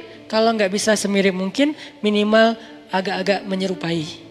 Saddidu wa qaribu. Fa illam takun mislahum fatashabbahu bihim. Kalau kamu tidak bisa persis seperti sahabat Nabi, minimal berusaha untuk menyerupai. Dan itu pasti ada lebih kurangnya. Ada orang yang kelebihannya itu dari sisi surah. Surahnya itu surah Nabi banget. Kenapa? Karena emang secara fisik mungkin dia mendukung. Misalnya dia ada orang yang surah jenggotnya panjang, bagus kan? Sepanjang ini. Ada yang pengen banget jenggotan udah pakai wak doyok, apa segala macam, nggak keluar juga Ustadz, gimana tuh? Berarti dia secara surah mungkin nggak bisa persis seperti Nabi, tapi secara sirahnya apa? Dia orangnya banyak bantu orang lain, dia orangnya gampang tersenyum sama orang lain, atau secara sarirah dia tuh orangnya nggak enakan, sangat menjaga perasaan orang. Nah, Nabi tuh gitu banget. Kalau ada yang ngasih hadiah ke Nabi itu, beliau tuh akan menghargai dan mengucapkan yang baik-baik kepada orang itu. Contoh, ada yang ngajak Nabi makan di rumahnya. Nabi terima undangannya, padahal itu yang undang orang miskin. Ya Rasul, nanti makan di rumah kami ya. Oh ya. Datanglah Nabi ke rumahnya. Dikasih cuman roti, nggak ada selai, nggak ada susu, nggak ada daging. Kan orang Arab itu kalau makan roti pakai daging kan, kayak kebab lah, cuman nggak digulung. Nah, ini nggak ada daging, nggak ada selai, nggak ada susu, nggak ada apa-apa, roti tok. Ditaruh di depan Nabi. Nabi nungguin. Biasanya ntar habis ini datang selai gitu. Selainya bisa korma, selainya bisa keju dari susu, selainya juga bisa yang lain-lain gitu. Ditungguin. Nggak datang-datang. Orangnya juga duduk depan Nabi. Ya Rasulullah silakan dimakan. Oh, ada selainya, kata Nabi. Nabi nanya, karena nggak terbiasa makan gitu doang. Nabi tanya ada selainya. Aduh maaf ya Rasulullah, nggak ada apa-apa, cuman ada cuka, boleh? Dihadirkanlah cuka di sebelah Nabi. Nabi mengambil roti, disobek, dicelupin dengan cuka, dioles dengan cuka, makan. Nabi dengan wajah berseri-seri mengatakan, senikmat-nikmat lauk itu adalah cuka. Gimana Rasulullah coba? Luar biasa akhlaknya. Senikmat-nikmat lauk adalah cuka. Kalau yang sekarang kita dihadapkan kayak gitu, paling yang ngerti tentang hadis ini cuma orang Palembang. Karena orang Palembang memang memakai cuka untuk sebagai makanan favorit kan, yaitu empek-empek, dan emang enak. Jadi kalau udah sampai ke Palembang saya ngerti hadisnya. Benar juga sih kata Nabi, senikmat-nikmat lauk itu adalah cuka ya, empek-empek. Cuman kalau di luar Palembang kita nggak ngerti kan senikmat-nikmat lauk itu cuka. Jadi jangan diterjemahin, ya itu mah wajar Ustaz, empek-empek emang enak. Ya oke, tapi kan ini bukan di Palembang, lagi di Arab. Orang Arab nggak tahu empek-empek. Jadi makan si roti teh pakai cuka itu nggak biasa di mereka. Sehingga ketika Nabi mengatakan senikmat-nikmat lauk itu cuka dengan wajah berseri-seri dan makannya seolah-olah enak banget makanannya itu teh. Kalau kita kan, oh ya. Terus kayak colek dikit, aduh saya tadi pagi sarapannya udah 2 kali, kenyang, maaf ya. Itu paling sopan tuh, itu udah paling sopan kan kita. Kalau Nabi lebih dari itu sopan santunnya. Senikmat-nikmat lauk cuka, tambah makan sampai orang. Gimana caranya membahagiakan yang memberi makanan? Nabi itu nggak pengen banget ngecewain orang yang ngasih beliau makanan. Itu tadi kita lihat dalam Fister, oh arigato, apa segala, kayak nggak pernah lihat. Apa ini saya belum pernah lihat seumur hidup, seolah-olah gitu kan. Ini cara dia mengapresiat orang yang memberikan hadiah kecil yang tadi. Itu tuh akhlak keren banget. Apa salahnya kita belajar kepada orang yang belum beriman pun kalau itu kebaikan? Bukankah kita disuruh ambil nasihat dari siapapun walaupun dari mulut budak Habasyah? Terimalah kebenaran walaupun itu keluar dari mulut budak Habasyah. Emangnya itu nggak ada di Madinah? Ada tapi bagian yang berbeda. Nggak ada di Mekah? Ada tapi bagian yang berbeda. Cuman udah jarang juga saya lihat sekarang. Ini jadi kayak saya pas ke beberapa negara yang mungkin mayoritasnya non muslim tuh sedih gitu. Ada giroh. Apa arti giroh? Cemburu. Giroh itu bukan semangat. Kalau semangat itu hamasah. Kalau giroh itu artinya cemburu. Ada giroh, cemburu. Kok bisa ya negeri orang yang gak beriman tapi kok akhlaknya seperti Rasul dan seperti zaman gak seperti Rasul sih. Seperti zaman Rasul yang diajarkan seperti yang diajarkan Rasul. Kok di negeri orang yang beriman susah tersenyum, nanya alamat aja dia marah-marah, nanya toilet aja dia nggak mau ladenin. Saya pakai bahasa Inggris, nggak diladenin. Akhirnya saya pakai bahasa Arab. Ainal hammam, saya tanya. Dia ngomong aja sama temannya, teh, ngasih teh, minum teh. Hammam fen, saya tanya. Terus aja. Saya pikir dia nggak dengar. Akhirnya saya keras lagi suara saya. Ya Haji, fen hammam, marah dia. Astagfirullahaladzim. Ini nih di pusat Rasulullah lahir, tempat dakwahnya Rasulullah. Kemana akhlak Rasul? Tidak bolehkah kita menjadikan ini sebagai bahan untuk evaluasi dan muhasabah diri? Apakah kita nggak boleh mengevaluasi seolah-olah udah suci semuanya? Yang suci itu Rasul dan ajarannya. Tetapi pengikutnya kita berbeda-beda. Ada yang imannya lemah, ada yang imannya kuat. Cuman kenyataannya sekarang secara sosial prihatin sih. Agak krisis. Di pusat yang harusnya orang ngelihat inilah Islam, malah ngelihat kok Islam gini. Ini kan kasihan ya. Jadi ini adalah bentuk ghirah kita. Kita pengen Mekah lebih daripada Tokyo. Kita pengen Madinah lebih daripada di negeri-negeri lain dalam sosial, bukan dalam ritual ya. Kalau ritual udah pastilah terbaik karena itu pusat ibadah seluruh dunia. Tapi dalam sosial ada orang soleh banyak. Cuman yang keseharian kita lihat sampai di jalan-jalan manggil artis Indonesia kan ya. Kita bawa istri, saya marah kalau istri saya dipanggil dengan nama artis yang mungkin lagi apa gitu di Indonesia. Apa gitu kan, nggak boleh disebut namanya kan. Itu kan sering tuh. Yang di Madinah kita datang ke hotel, kadang-kadang saya kayak digini-giniin gitu. Haji, apaan sih lo? Gitu. Jadi kayak, kenapa sih kok saya dicolek-colek gitu kan, saya merasa kayak ternodai sih. Kenapa kayak gini gitu? Kenapa nggak kayak tersenyum, kayak akhlaknya baik, nggak maksain orang kalau belanja, jangan bohong kalau lagi dagang, jangan apa dijelek-jelekin satu bangsa, satu kabilah. Indonesia bakhil. Ngapain dia menghina Indonesia? Kenapa kalau Malaysia dia Malaysia good, Indonesia bakhil kata dia. Saya kan tersinggung karena saya mau beli parfum. Parfumnya tuh emang mahal sih. Ada Oud Arabi gitu kan, parfum dari kayu asli Arab gitu. Saya masuk, dari mana? Indonesia. Udah keluar aja, keluar. Hah? Kenapa? Kamu nggak sanggup beli? Orang Indonesia tuh nggak sanggup beli yang kayak gini-gini. Astagfirullahaladzim. Berapa harganya? Sekian ribu real. Oh ya nggak sanggup. Assalamualaikum. Emang nggak sanggup gitu. Tapi kan orang Indonesia nggak semuanya kayak saya tuh ya. Banyak yang kaya yang sanggup beli kan. Saya doang yang kebenaran lagi apes nggak sanggup beli. Dulu.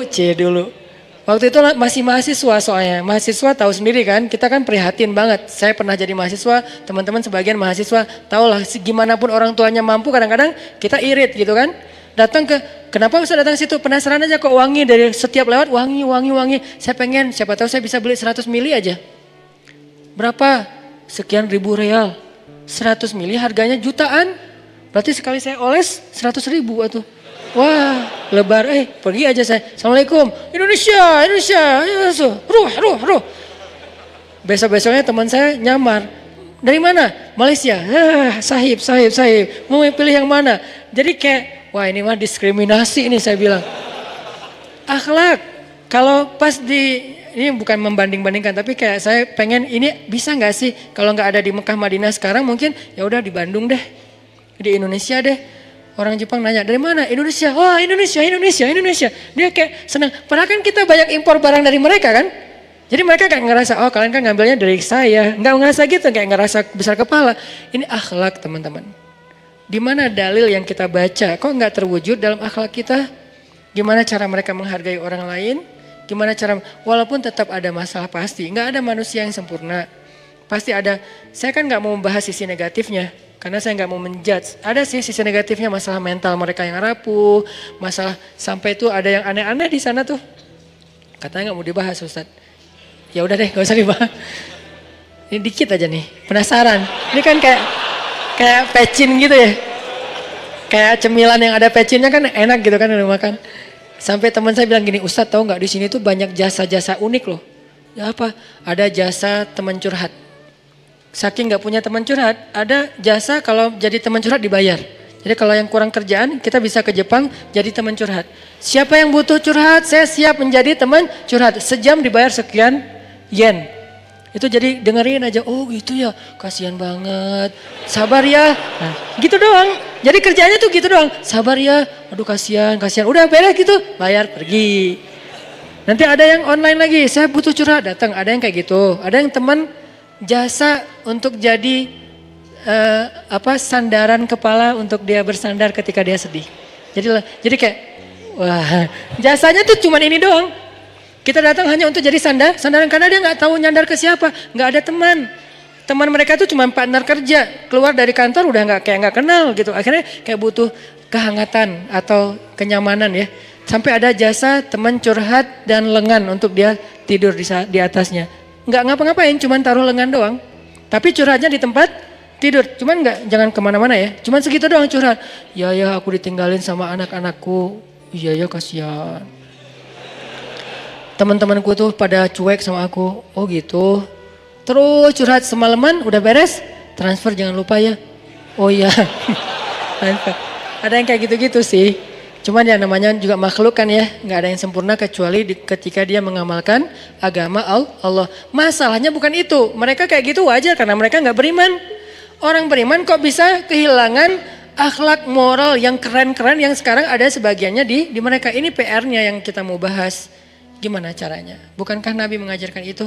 Sampai Nabi mengatakan kalau ada orang yang berbuat baik kepadamu katakanlah jazakumullahu khaira jaza atau ahsanal jaza khairan katsira, bebas dah yang penting khairan. Jangan su'an, jangan sayyi'ah, jangan khairan. Khairan itu banyak. Ahsanal jaza khairan katsira atau jazakumullahu khairan boleh juga. Semoga Allah membalasmu dengan kebaikan yang lebih banyak. Itu artinya kita udah menghargai orang lain. Dan dengan ekspresi yang bukan jazakumullahu khair. Enggak gitu sih.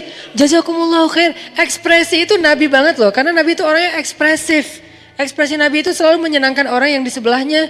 Dan Nabi itu orang yang sangat menghargai orang lain. Makanya teman-teman akhlak. Akhlak ini jadi jadi displaynya Islam. Kalau kita pengen memperkenalkan Islam kepada orang lain yang belum beriman, bukan dengan dalil dulu, tapi dengan akhlak. Baru setelah akhlak, nanti kita fahamkan dia tentang ayat-ayat Allah, tentang hadis-hadis Rasulullah. Mudah-mudahan dia nggak akan menjebak kita dengan kalimat, katanya lo paling Islam, kok nggak ada akhlaknya. Nah ini kan jadi bumerang ya buat kita ya, umat Islam. Terutama di Bandung, di Indonesia, kita anak muda. Yuk kita coba praktekin akhlak-akhlak Nabi. Termasuk kayak, nih ya, saya pengen baca beberapa kisah yang saya catat tentang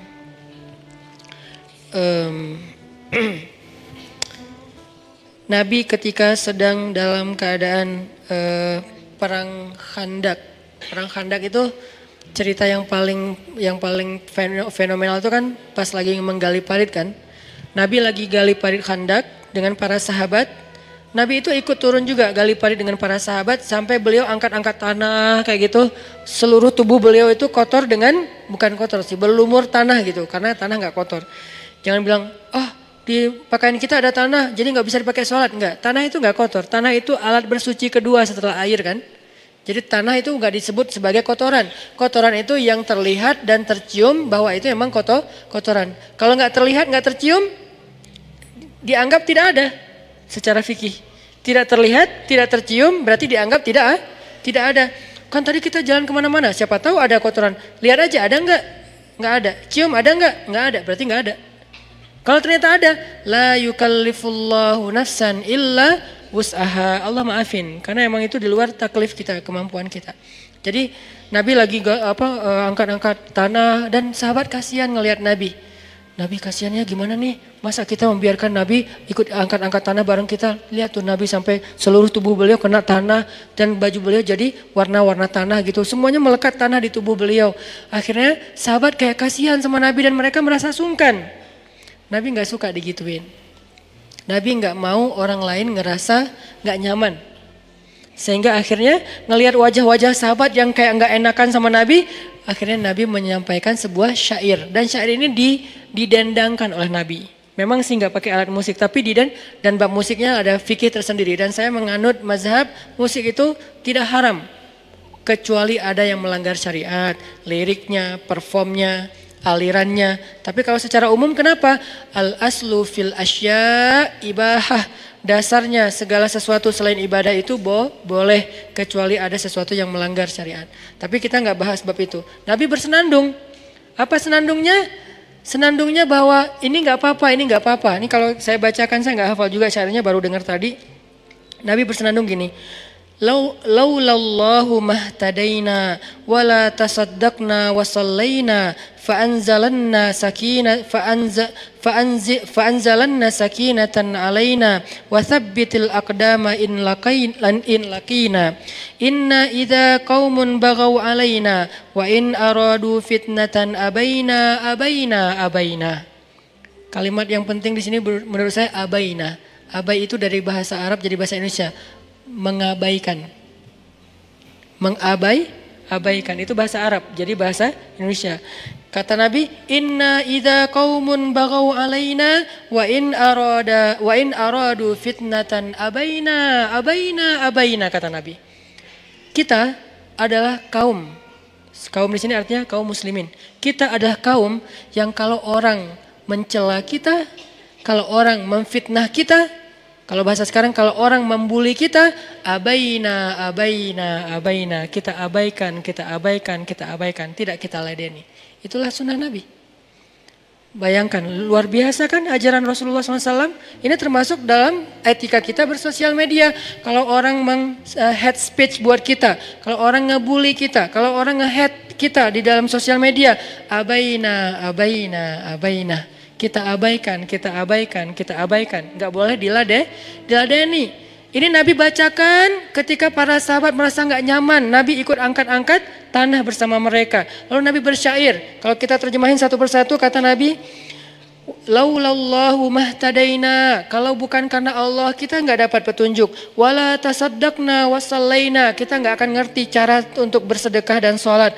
Fa'anzalanna sakinatan alaina. Lalu Allah turunkan kepada kita ketenangan. Wathabbatil aqdam in laqina. Allah kuatkan langkah kita ketika kita menemukan musuh. Inna, sungguh kita adalah kaum idza qaumun baghaw alaina, kita adalah kaum yang jika ada orang yang berbuat jahat kepada kita, baghaw itu kayak nge-hate kita, wa in aradu fitnatan, dan memfitnah kita, abaina kata Nabi. Tapi enggak ada riwayat seperti apa senandung Nabi, sehingga saya tidak bisa mencontohkan senandung iramanya. Beda dengan pas bangun Masjid Nabawi, ada juga senandung Nabi. Kata ini sahabat yang pertama, mereka bilang gini, la isha illa ishal akhirah, Allahumma arham ansara wal muhajirah, la in qa'adna wa nabiyyu ya'malu, fadhaka minnal amalul mudallalu, la isha illa ishal akhirah, Allahumma arham ansara wal muhajirah. Diikuti rame-rame. Kebayang ya? Ini acara mereka lagi bangun masjid tapi sambil bersenandung supaya enggak boring. Kan kata Ali bin Abi Thalib, rawihul qulub, senangkan hati kalian. Supaya apa? Karena hati itu kadang juga bisa bosan, sebagaimana tubuh juga bisa capek. Maka rawihul qulub. Akhirnya Ali juga sambil ngangkat-ngangkat, sambil nyemen gitu, dia ngecor. La in qa'adna wa nabiyyu ya'malu, fadhaka minnal amalul mudallalu. Mereka saling, yang ujung sana, la in qa'adna wa nabiyyu ya'malu. Coba nanti para penyair, para komposer lagu bikin ini jadi salah satu lagu favorit anak muda. Karena ini adalah lagu yang dibaca oleh mereka. La isya illa isyal akhirah. Kita nyebutnya nasyid. La isya illa isyal akhirah. Allahumma arham ansara wal muhajirah. Yang ujung sana ngelihat, wah seru ya, yang kelompok ini kan mereka beda-beda kelompok kan. Ada yang bagian ngecor, ada yang bagian apa, ada yang bagian apa, ada yang ngaduk-ngaduk semen, ada yang pasirnya dihalus-halusin gitu kan. Bagi-bagi tugas nih. Yang pojok sana, wah kita lebih bagus lagi. Akhirnya kan saut-sautan gitu. Siapa yang paling kelompoknya suaranya bagus. La in qa'adna wa nabiyyu ya'malu sambil bawa-bawa batu. Fadzaka minnal amalul mudallalu. Artinya apa? Kalau kita duduk-duduk aja, Nabi itu bekerja loh. Apa kita nggak malu? Itu maksudnya. Lain qa'adna wa nabiyyu ya'malu. Kita masa duduk-duduk aja sementara Nabi bekerja. Fadzaka minnal amalu mudallalu. Kalau gitu malu-maluin dong kita di depan Nabi. La isya illa isyal akhirah. Tidak ada kehidupan yang nyaman kecuali nanti di akhirat. Dunia emang kayak gini, jadi nggak usah ngeluh kalau kita angkat batu, nggak usah ngeluh kalau kita capek, nggak usah ngeluh kalau kita sakit badannya, nggak usah ngeluh. Kenapa? La insya illa insyal akhirah. Tidak ada hidup yang nyaman kecuali nanti di akhirat. Allahumma arham ansara wal muhajirah. Ya Allah rahmatilah orang ansar dan muhajirin. Mereka bersyair, lagi membangun masjid. Lihat gimana kehidupan mereka itu luar biasa. Ada bagian nangis, ada bagian khusyuk, ada bagian entertain. Ini artinya di dalam hadis ini Nabi SAW mengajarkan kepada kita banyak hal. Satu, beliau itu nggak mau merepotkan orang, nggak mau dikasihani. Kenapa? Dikasihani itu berarti merepotkan orang lain. Kedua, beliau mengajarkan kepada kita untuk abaina. Abaikan saja. Abai itu dari bahasa Arab, aba. Lalu para sahabat membalas. Nabi udah selesai dengan syairnya. Para sahabat membalas dengan syair. Nahnul ladzina bay'u Muhammada alal jihadi ma baqina abada. Diulang sama yang lain jadi syair yang disenandungkan. Cuman karena nggak ada riwayatnya saya nggak bisa mensenandungkannya. Nanti tinggal bebaslah senandungnya pakai irama opik kah, maherzen kah, mahir apakah, bebas. Yang penting kalimatnya nahnul ladzi bay'u Muhammada. Kami adalah orang yang berbaiat kepada Nabi Muhammad al jihadi ma baqina abada. Kami tidak pernah absen dari berjuang bersama Rasulullah SAW. Jadi kayak saling menguatkan. Nabi bilang, kita adalah kaum yang Allah beri petunjuk. Kita tidak peduli dengan omongan orang lain. Ayo kita bekerja. Kata para sahabat, kita sudah berbaiat kepada Nabi. Kita tidak akan pernah diam. Kita akan ikut Nabi. Jadi semangat. Coba lihat adegan ini dari angle itu spirit yang luar biasa. Saling menguatkan. Sampai Nabi pernah melihat ada seorang sahabat lagi angkat batu. Ketiban dengan batunya. Jadi jatuh ketimpa batu. Jadi dia angkat batu gitu, karena nggak kuat, jatuh terus batunya menimpa dia, terus dia kayak berat gitu. Sahabat-sahabat yang lain mengatakan dengan syair-syair mereka, ayo bangkit, yang kau bawa itu adalah dosa-dosa, Pas dia tahu ini dosa, dia angkat sama dia. Kenapa? Dia dikuatkan sama yang lain. Kalau dia mampu memikul itu di dunia, nanti dia tidak akan memikul lagi dosa di akhirat. Ini kan lewat syair, tidak melulu lewat ceramah. Bahkan lewat syair-syair yang disenandungkan, mereka memberi semangat, mereka memberi nasihat, mereka menguatkan motivasi kepada yang lain. Berarti ada tuh nasyid di zaman sahabat. Soal alat musiknya, ini perbedaan fikih. Yang jelas secara umum, ghina, nasyid, ada. Yang dimaksud dengan ghina yang nggak boleh itu adalah yang tadi secara performnya. Cewek yang mungkin di depan cowok, kemudian suaranya jangankan nyanyi ya, ngomong dilembut-lembutin kan nggak boleh kan? Angkat telepon, halo, oh iya, kayak orang baru bangun tidur gitu nggak boleh.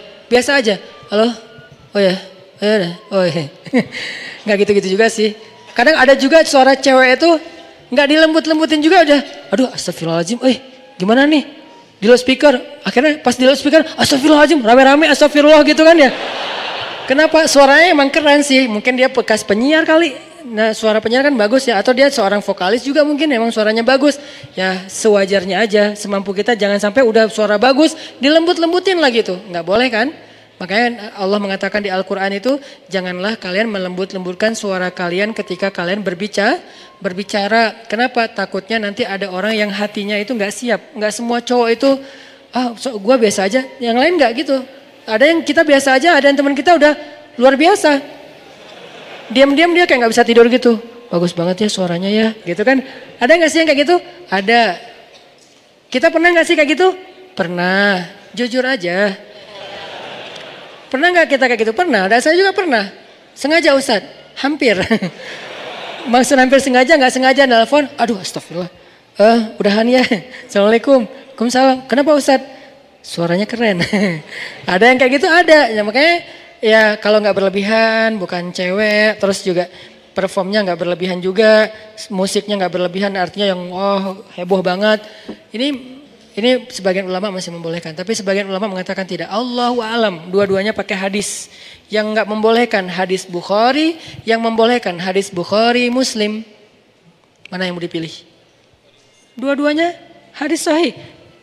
Walaupun menurut masing-masing pendapat, yang ini ada cacatnya riwayat, yang ini juga ada cacatnya riwayat. Kata pendapat pertama, yang itu Bukhari Muslim cacat riwayatnya. Yang Bukhari Muslim, yang Bukhari itu ada satu periwayat yang dia sebetulnya diragukan kesikohannya.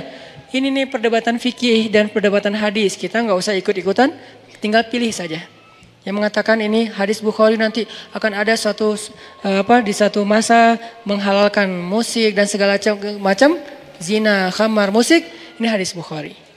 Kata ulama ini, di situ ada yang cacat periwayatnya. Allahu alam. Saya respect sama yang mengambil pendapat itu. Tapi yang ini Bukhari Muslim. Di mana nyanyinya? Di rumah Nabi, di sebelah masjid bersama Aisyah. Ketika Abu Bakar datang ke rumah Aisyah, Abu Bakar melihat di situ ada dua orang anak kecil perempuan temannya Aisyah sedang bernyanyi dengan alat musik. Kemudian di sebelahnya Nabi Nabi berbaring dan menutup kepalanya dengan kain, istirahat. Di sebelah Aisyah. Lalu Abu Bakar mengatakan, amizmarus syayatin fi baitin Nabi. Kenapa ada seruling setan di rumah Nabi? Kata Abu Bakar. Kenapa? Abu Bakar menganggap ini salah. Amizmarus syaitan fi baitin Nabi. Kenapa ada seruling setan di rumah Nabi? Ayo bubar-bubar, kata Abu Bakar. Nabi membuka tutup mukanya, mengatakan da'hunna ya Abu Bakar. Biarkan mereka Abu Bakar. Hari ini hari raya kabilah mereka. Hadis Bukhari Muslim. Terus gimana ini? Gak ada gimana-gimananya. Fikih mah gampang. Tinggal pilih mana yang kita yakin dan respect kepada apa yang kita tidak yakin. Beres kan? Gak perlu saling menjatuhkan, gak perlu saling menuduh. Cukup kita pilih mana yang kita yakin. Saya yang aman-aman aja deh, gak bermusik sama sekali. Oke, saya respect.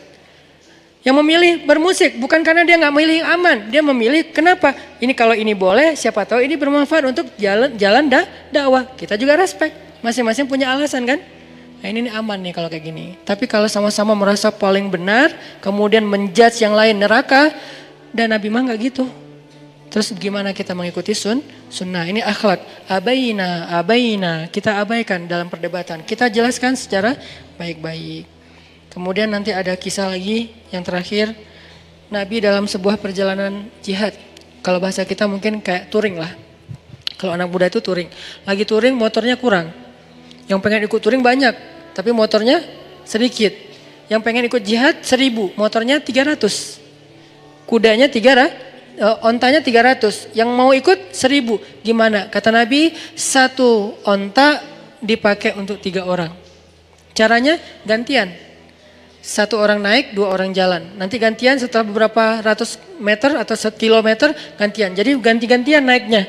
Nah kata Nabi, aku bersama Ali dan Abu Lubabah bertiga. Nabi, Ali, Abu Lubabah. 3 orang ini. Abu Lubabah nanti juga ada kisahnya yang minta sedekah tapi gak dikasih kan. Banyaklah kisah sahabat. Nabi, Ali, Abu Lubabah. Yang paling lemah di antara mereka, Abu Lubabah sih sebetulnya. Kalau Nabi dan Ali kan kuat ya, Abu Lubabah. Nah jalan nih bertiga.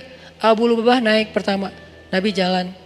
Ketika Nabi berjalan, Abu Lubabah sama Ali saling pandang-pandangan.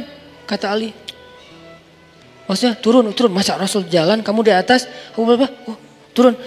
Terus mereka jalan, kata Rasul, kenapa kok turun? Ya Rasulullah, kami nggak enak naik kendaraan sementara engkau berjalan kaki. Apa jawaban Nabi? Ma antuma aqwa minni ala sair, wa ma ana aghna minkuma anil ajr. Kalian itu nggak lebih kuat daripada saya dalam berjalan, dan saya juga sama membutuhkan pahala sama dengan kalian. Ini cara Nabi menghargai. Jadi kita sama-sama butuh pahala. Emang kalian doang yang pengen pahala, saya juga pengen pahala. Nabi ngomong kayak gitu. Padahal pahala Nabi kurang apa coba? Tapi Nabi masih mengatakan, saya juga butuh pahala sama dengan kamu. Dan kamu juga belum tentu lebih kuat daripada saya dalam berjalan. Jadi kita sama aja udah santai, giliran. Akhirnya Abu Lubabah duduk gak nyaman gitu. Aduh gak enak, Rasulullah jalan. Tapi ya gimana ya, saya turun ntar dimarahin, udah deh jalan. Terus pas Abu Lubabah turun, Rasulullah dulu. Ali naik, Rasulullah. Akhirnya Ali naik. Giliran Rasulullah naik, Abu Lubabah sama Ali nih. Mereka saling menghargai ya. Abu Lubabah sama Ali pura-pura lupa. Biar aja Nabi yang lama gitu. Udah sampai batasnya nggak diingatin. Nabi ingat sendiri coba. Bukan, oh maaf ya lupa soalnya. Nggak gitu Nabi mah. Jadi kalau udah per 1 kilo, giliran Nabi udah 1 kilo kurang lebih. Nabi langsung turun. Kata Ali, belum ya Rasulullah, baru juga sebentar. Udah kata Rasulullah. Abu Lubabah belum kan?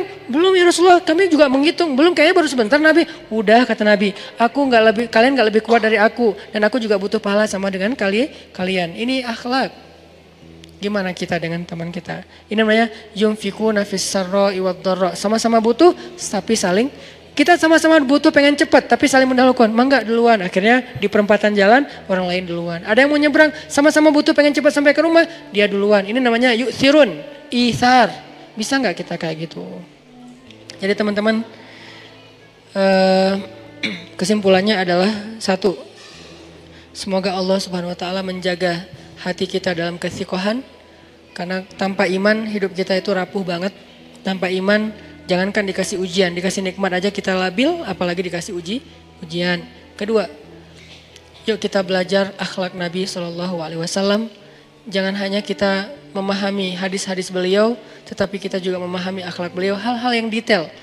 Walaupun itu menurut kita sepele, tapi Nabi mengatakan la tahqiranna minal ma'rufi syai'a walau antalqa akhaka bi wajhin tolik. Janganlah kalian meremehkan kebaikan walaupun sekecil apapun, walaupun sekedar tersenyum ke wajah saudaramu yang kamu temui. Senyum aja jangan diremehin. Mudah-mudahan kita suatu saat bisa lihat Indonesia lebih canggih daripada negara-negara maju itu dalam moral karena emang disempurnakan dengan Islam kita. Kita udah punya modal sih, modalnya Islam, Al-Quran, Sunnah, harusnya kita lebih canggih, harusnya kita lebih keren. Cuman kalau belum, berarti kita harus belajar lebih besar, lebih banyak lagi, lebih dalam lagi tentang Islam kita. Barakallahu fikum. Allahumma inna nas'aluka ridhaka wal jannah wa na'udzubika min sakhatika wan nar. Allahumma a'inna ala dzikrika wa syukrika wa husni ibadatik. Allahumma habib ilaina al-iman wa zayyinhu fi qulubina wa karrih ilaina al-kufra wal fusuqa wal isyan waj'alna minar rasyidin. Allahumma inna nas'aluka huda wat tuqa wal afafa wal ghina. Rabbana atina min ladunka rahmatan wa hayyi' lana min amrina rasyada waj'al lana min kulli dhiqin makhraja wa min kulli hammin faraja wa min kulli usri yusra. Rabbana atina fid dunya hasanah wa fil akhirati hasanah wa qina adzabannar. Ya Allah, perbaikilah akhlak kami sebagaimana Engkau menghiasi wajah kami. Hiasilah akhlak kami sebagaimana Engkau menyempurnakan fisik kami. Ya Allah, jadikanlah setiap ayat yang kami tahu, yang kami baca, yang kami hafal, memperbaiki akhlak kami kepada orang tua kami, kepada saudara kami, kepada keluarga kami, pasangan kami, anak-anak kami, tetangga kami, sahabat, teman, guru, dan masyarakat kami. Ya Allah, maafkanlah kami. Seandainya ada ayat yang kami baca, tapi belum mampu kami amalkan. Maafkanlah kami jika ada hadis dan sunnah Nabi-Mu yang kami tahu, kami dengar ceritanya, tapi belum mampu kami praktekkan. Ajarkan kami cara mengamalkannya, ya Allah. Beri kami taufik dari-Mu, taufik ketika kami mampu mengamalkan apa yang sudah kami tahu. Rabbana, sampaikanlah kepada Rasulullah SAW salam rindu kami, ya Rabb. bahwa kami mencintai Rasulullah, bahwa kami merindukan Rasulullah, dan kami berusaha untuk meneruskan perjuangan Rasulullah SAW. Jika kami keliru, fahamkan kami ya Allah. Jika kami keliru, ingatkan kami ya Allah. Jika kami keliru, luruskan kami ya Allah. Jika kami melenceng, kembalikan kami ke jalan-Mu ya Allah. Tidaklah kami keliru dan melenceng dalam usaha dakwah kami, kecuali karena kebodohan kami. Bukan karena kami ingin menghancurkan agama-Mu, ingin menghalangi dakwah Nabi-Mu, ingin merusak umat Nabi-Mu, tapi karena kebodohan kami, karena keterbatasan ilmu kami. Maka ingatkan kami dengan cara-Mu yang bijak, luruskan kami ke jalan-Mu yang lurus, dan kembalikan kami di atas syariat-Mu yang sempurna. Rabbana, beri kami hasanah di dunia, beri kami hasanah di akhirat, dan jagalah kami, peliharalah kami dari api neraka. Subhanakallahumma wa bihamdika, asyhadu an la ilaha illa anta, astaghfiruka wa atubu ilaik. Terima kasih buat teman-teman semuanya. Barakallahu fiikum. Assalamualaikum warahmatullahi wabarakatuh.